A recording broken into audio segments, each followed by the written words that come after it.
You're listening to The World at 8 with Lynn Mozart.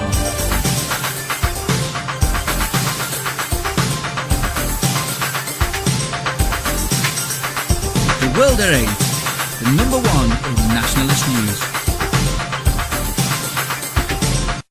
Highlights of the news today, Monday 8th of September 2014. Rapist Sarbaz Najmadeen Ali allowed to walk away from Hove Crown Court.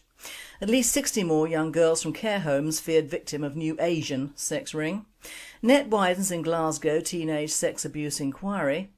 Girls preyed on by grooming gang 31 strong operating in Calderdale, West Yorkshire. Germany won't tolerate Sharia police. Thought for the day, the same old story. And finally, 2 for 1 day Monday.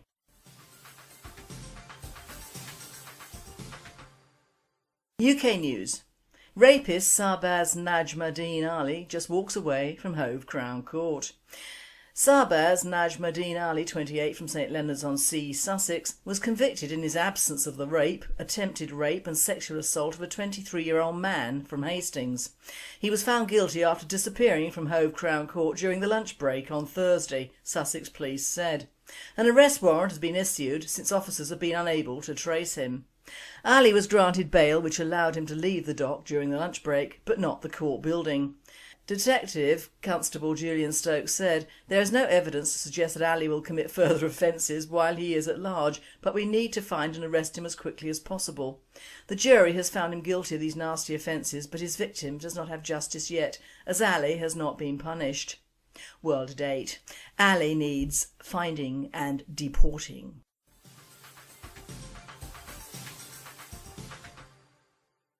At least 60 more young girls from care homes feared victim of new child sex ring.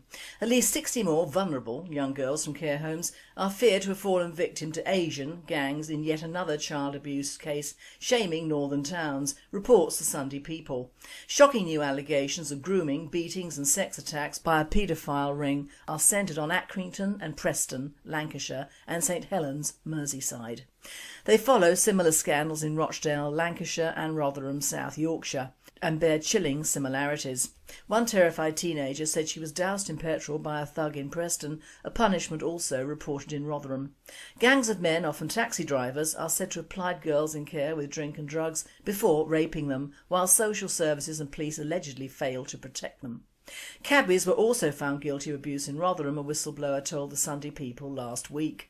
One girl in the St Helens scandal, 14 when the abuse started, even claimed she was held captive as a sex slave. The girl, now in her 20s, said, "I went into care at 14. Staff turned a blind eye while I was groomed, battered, kidnapped and raped. They did nothing."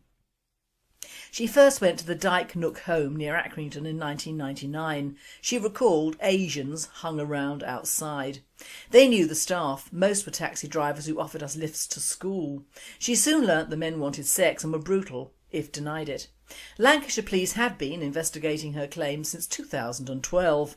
A spokesman said, "We are committed to preventing child abuse, helping victims and bringing offenders to justice."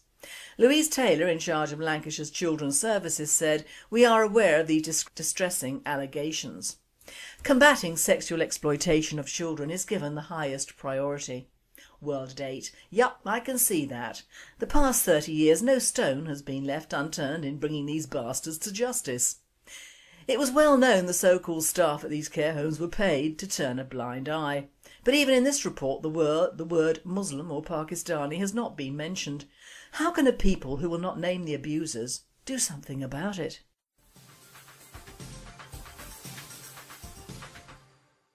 Net widens in Glasgow teenage sex abuse inquiry. Another person has been reported to prosecutors as part of an ongoing investigation into the alleged sexual abuse of vulnerable children. Scotland on Sunday last week revealed details of Operation Dash, which is looking into the exploitation of teenagers in Glasgow, many of whom are thought to have absconded from children's homes. The investigation carried on the work of Operation Cotswold, which was set up in 2011 and focused on a group of Middle Eastern asylum seekers in the north of the city. At least 26 potential victims were identified and files were sent to the Procurator Fiscal, but no prosecutions were brought in. It's understood vulnerable young girls were found in the home of one or more suspects, but many identified as at risk did not see themselves as victims and were reluctant to cooperate, making it difficult to gather evidence and get the case to court. Police said 22 people have now been reported to the Procurator Fiscal as a result of Operation Dash. World date. There again, Middle Eastern asylum seekers in the homes of, well, I never. How come, firstly, these a-holes have homes in Scotland which to operate from, and I'm sure it isn't just the so-called vulnerable girls either. Since 2011, do they need any more time, do you think? This should be called Operation Dash Off.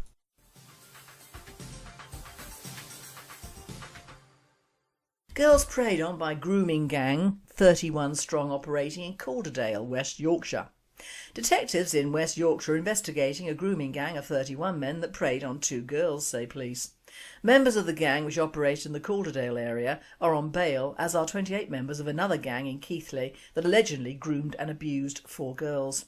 Police said they couldn't give further details because the investigations were ongoing, but the case has revealed the scale of the problem of child sexual exploitation. This was highlighted last month with the public publication of a report into the grooming and abuse of mainly white girls in Rotherham, South Yorkshire, by gangs of men mostly of Pakistani origin. The report by Alexis J., a former chief social work advisor to the Scottish Government, found that at least 1,400 children have been victims of sexual exploitation over 16 years. World date. All the reports or investigations in the world are not going to prevent or make bearable what has happened to these young females. It is all too little, too late. Do you see the GBP getting rid of Islam and the huge enclaves of Pakistani males who have made this country and their culture endemic in the UK?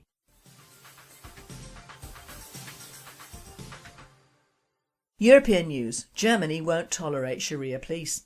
The German government has strongly criticised nightly patrols in the city of Wuppertal by men calling themselves Sharia police. The 33-year-old behind the patrols claimed that their goal was only to raise attention. Conservative members of Chancellor Angela Merkel's coalition put forward a united front at the weekend against recent developments in the city of Wuppertal. Interior Minister Thomas de Maizière said civilians wearing uniforms bearing the logo Sharia police could not simply start patrolling German streets. The Salafist scene includes many German-born converts. The groups reportedly hovered around sites like discotheques and gambling houses, telling passers-by to refrain from gambling and alcohol. Wuppertal's police have begun pressing charges. Sharia law is not tolerated on German soil, de Maizière told Mass Circulation Daily Bild on Saturday. Nobody can take it upon themselves to abuse the good name of the German police. Justice Minister Heiko Maas meanwhile told Bild that the state alone was responsible for the administration of justice in Germany. It was obvious, Maas said, that any illegal parallel system of law enforcement would not be tolerated. World date. Well, let's hope they put their money where their mouth is.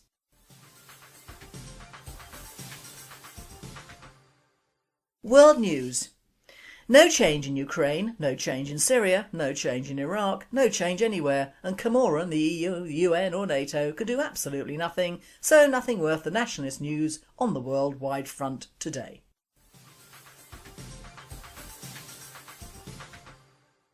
Thought for the day. Same old story. Whilst our people are being pretty much ignored, also the subject of partial ignorance is the plight of the Kenyan children being farmed out for sexual purposes. Does this ring a bell? So despite all the petitions against this, very little is said about the actual root of the problem, and of course it is Islam. The same Arabs who sold African slaves are still doing so, and in fact have never stopped. Of course this sell-off doesn't apply so much if the African converts, which is why Africans are converting at the rate of knots to avoid being killed or sold into slavery. So whilst the European ships are not sitting in wait to take on board their quota of black gold, the internet and an African Muslim mafia has taken its place. We are used to the tales of the Chinese who for hundreds of years have farmed and brought in their future generations into the countries they flee to, and the Far Eastern Asians, the Thais etc. who would sell 2 flies crawling up a wall for baht or dollars. the Indian subcontinent who had child marriages thousands of years ago and haven't seen fit to alter it, as well as their Muslim counterparts, for whom it is still all very good business in their colonies.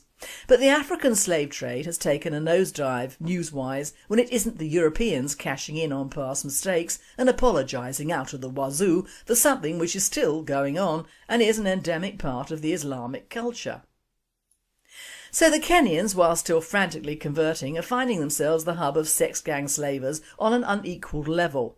Not only are the Kenyan children being sold, but very young females and males from the outlying regions of Somalia are being brought in. For the most part, as in our towns and cities for the last 35 years, most of these children are non-Muslim. As around 60% of the coastal region of Kenya is now Muslim and well under the Al-Shabaab thumb, the slavers are having to go far afield in their search for very young virgin bodies which sell very well in the open market as well as to their own people. It also said vehicles transporting cat to Somalia return to Kenya with young Somali girls who often end up in brothels in Nairobi's Eastleigh and Mombasa. By 2009, more than 50,000 children have become prostitutes, according to End Child Prostitution in Kenya. The numbers must be very high now. The poverty in Mombasa and the rest of the country serves as the right incubator for thriving child sex tourism, said ECPIK National Coordinator Rose Atieno Odhayambo. Children from poor family backgrounds are easy targets, with the promise for a better life. Child sex tourists come to Kenya because they believe that paedophilia is legally and culturally accepted there, but the country has stringent laws against that, said Ahmed Hussein, the Children's Services Director, formerly under the Ministry of Gender, Children and Social Development. Now, whilst condemning this practice, the real root of the problem, Islam, is being ignored, as it has been in the UK. You may say it isn't our country, so why should we bother? Well, you should bother, because it's this attitude that has prevented thousands of very young British girls being protected, and for the locals to regard it as a matter of growing up with Islam on one's doorstep. Still, the root cause is being hushed up in the UK and abroad, and the truth of the matter is that through all my research into sex slavery carried out in a certain manner in the UK and by another form of aggression abroad, the basic root is the cultural bias of Islam towards very young female children, whom it regards as fair game for both marriage, Muslim, or selling or pimping out for money, non-Muslims. It won't be until this ignorance of the religion of the people perpetrating this business is common knowledge and spoken about in the open that we or anyone will actually help or address the situation. Of course, Somalia is a growing Islamic state, and in last year Somalia's Al-Shabaab Islamists announced the creation of a Kenyan branch of the movement to be led by Sheikh Ahmed Imam Ali, the founder of the Shabab Allied Muslim Youth Centre.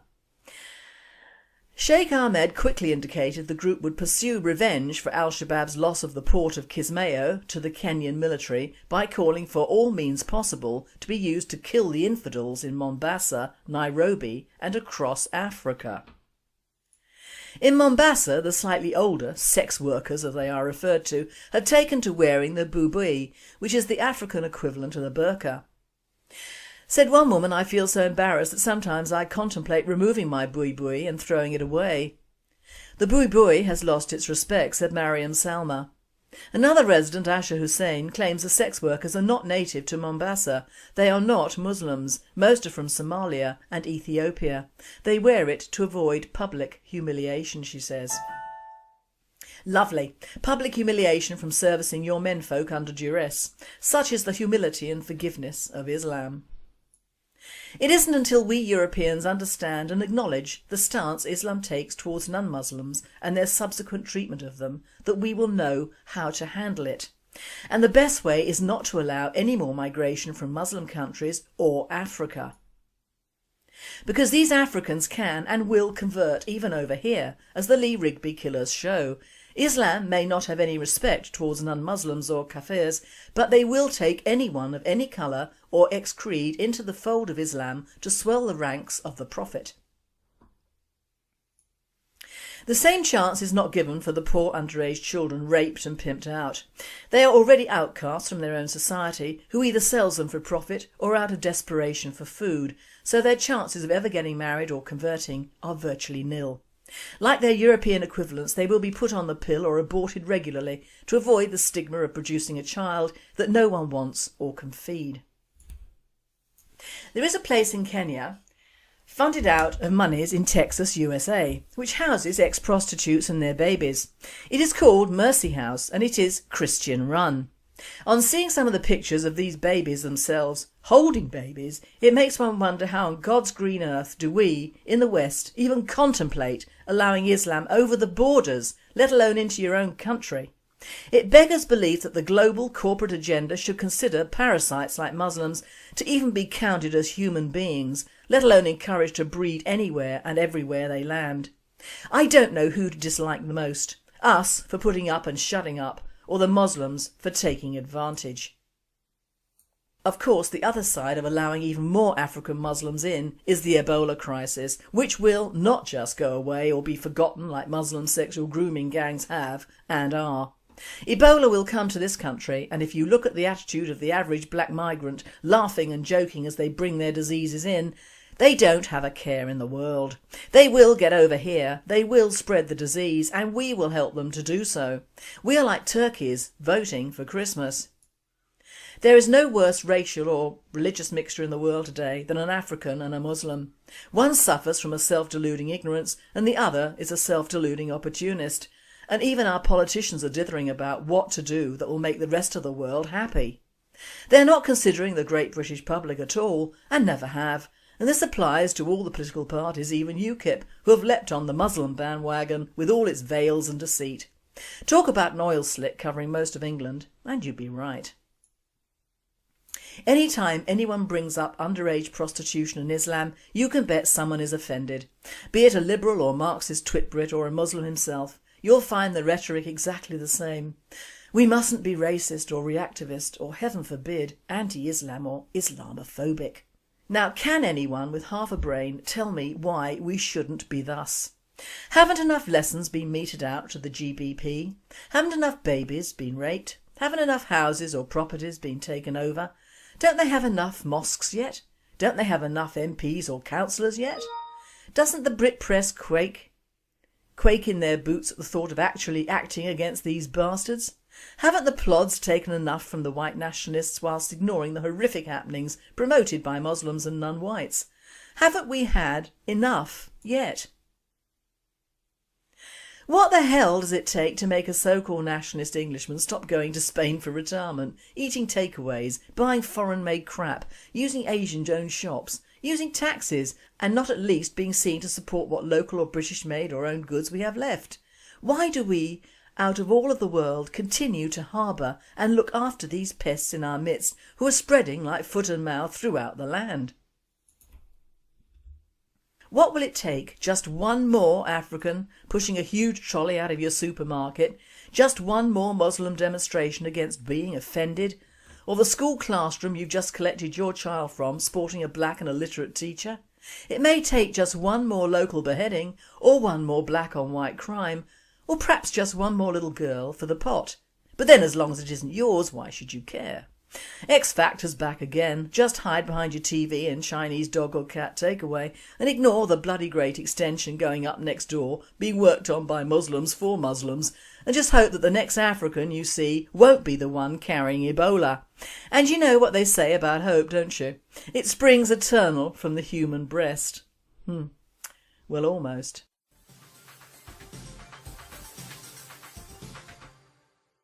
And finally, 2 for 1 Day Monday. Here's your English lesson for the day. Complete or finished.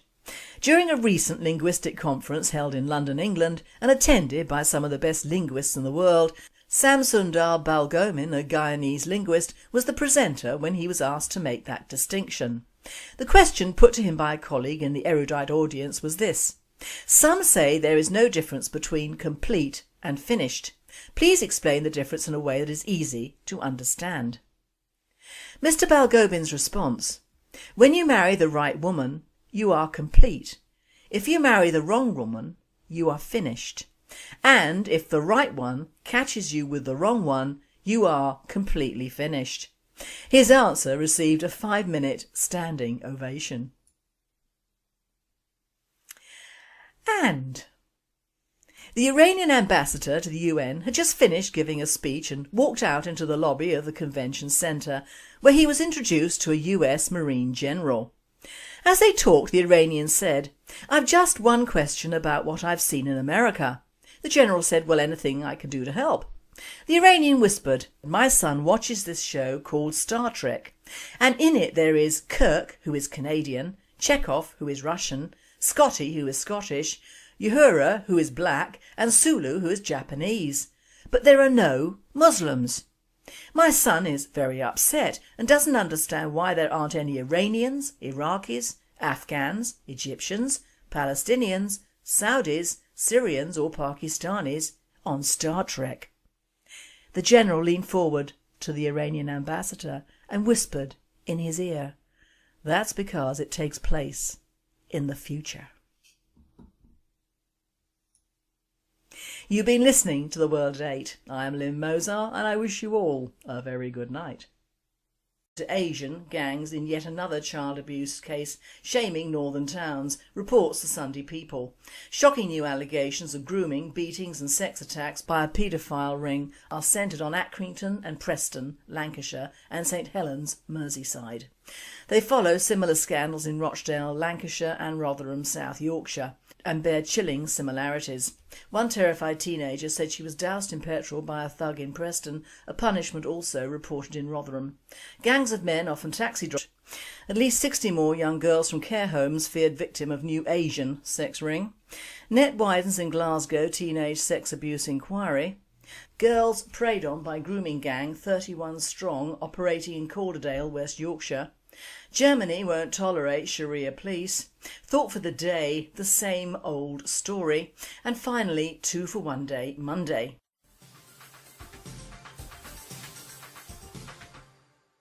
UK news. Rapist Sarbaz Najmadeen Ali. Just no evidence to suggest that Ali will commit further offences while he is at large, but we need to find and arrest him as quickly as possible. The jury has found him guilty of these nasty offences, but his victim does not have justice yet, as Ali has not been punished. World at 8. Ali needs finding and deporting.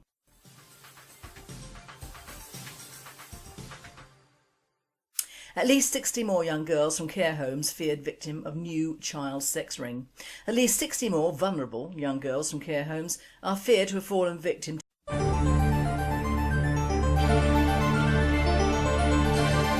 You're listening to The World at 8 with Lynn Mozart.